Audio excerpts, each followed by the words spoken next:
Hello and welcome to Do It Yourself channel. Today I will show you where to find the option and how to customize TalkBack's gesture to double tap and hold with 3 fingers option in Motorola Edge 15 Neo phone. So where to look for TalkBack's gestures options and how to change them. First, phone's settings. Then in the accessibility options we need to go to TalkBack, then settings, and here we have our customized gestures. And now we're looking for the 3 fingers options. We have 1 finger here, 1 back and forth, 1 angle, 2 and 3, as you can see. So double tap and hold. We need to look for double tap and hold. Here it is, double tap and hold with 3 fingers.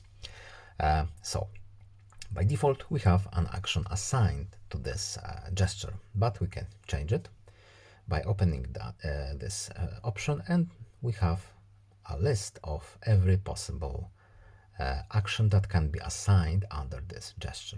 For example, this one, why not? And it changed here as well. And that's it. I hope this video was helpful to you. Please leave a like and subscribe. Have a nice day and see you in the next video. Bye.